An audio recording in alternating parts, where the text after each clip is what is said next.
Love Center News, keeping you informed on what's happening this week in your ministry. We are delighted to have you at the Love Center. Our prayer is that today's experience will be precise, real, and clear. Welcome home.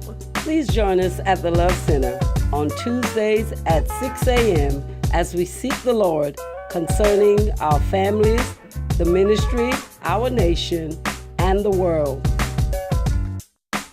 These are the things that we are keeping in prayer this week at the Love Center.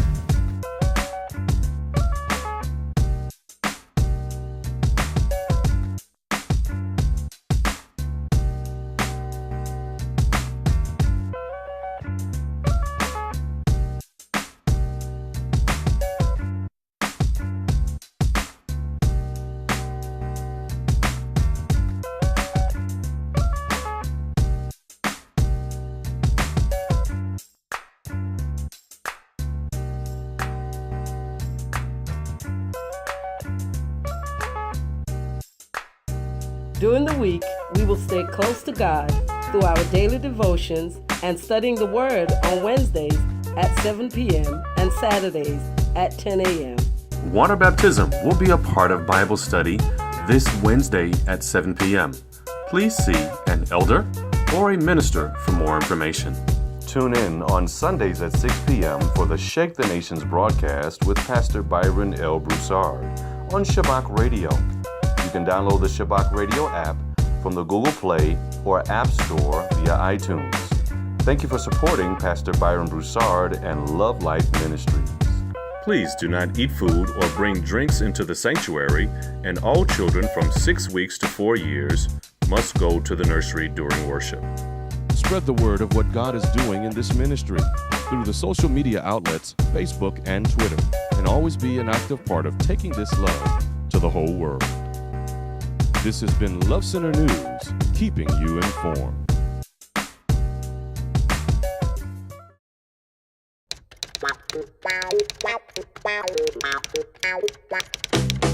Stevland Hardaway Judkins was born on May 13, 1950. Stevie was born prematurely, and while still in an incubator, lost his sight. Fearing for his safety, his mother kept him indoors. The radio and music became his companion. By age 9, he had become proficient at the piano, among other instruments.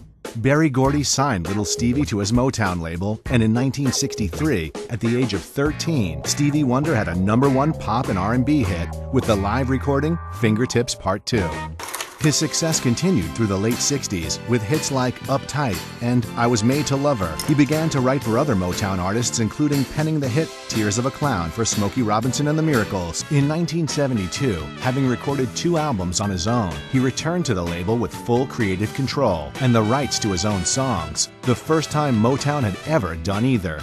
What came next were albums that redefined what music could be and what many consider to be Stevie Wonder's classic period. Albums such as Music of My Mind, Talking Book, Inner Visions, and Songs in the Key of Life. Throughout his music and his personal life, Stevie Wonder has been an activist for civil rights, but he was able to make an indelible mark by taking on the cause of making Martin Luther King's birthday a national holiday in the United States. Wonder has won a record-breaking 22 Grammys in his career. He is the youngest person to be honored by the Kennedy Center, and he was the first blind recipient of the Academy Award in 1985 when he won for Best Song from the soundtrack of The Woman in Red with I Just Call. And I think his legacy as one who took control of his artistry is much more important than any of the single hits or any clusters of hits. The fact that he had the courage to do it and then to follow through with music that was much more rich in its meaning and still could make you dance but make you think things over too. I think that's the legacy.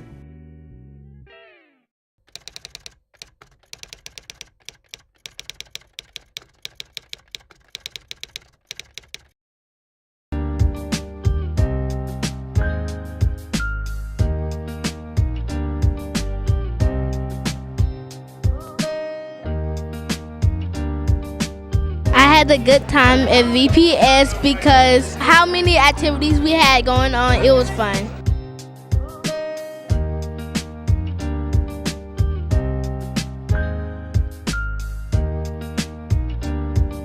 We had I Love God, stuff. And I'm done.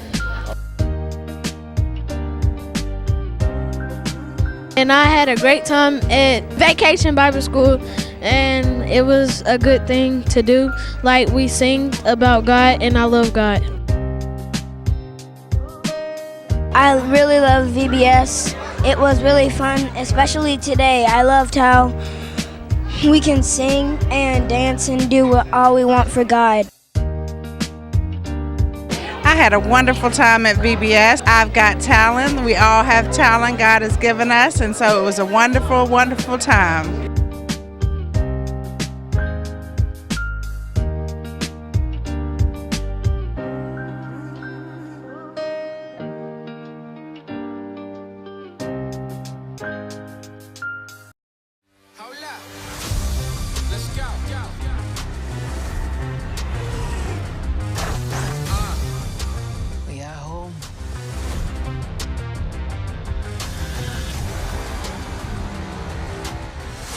My son, it is your time. Show me my respect and bow down. You get to decide what kind of king you are going to be. Don't freeze. I never freeze. What happens now determines what happens to the rest of the world. The revolution will not be televised. Let's have some fun.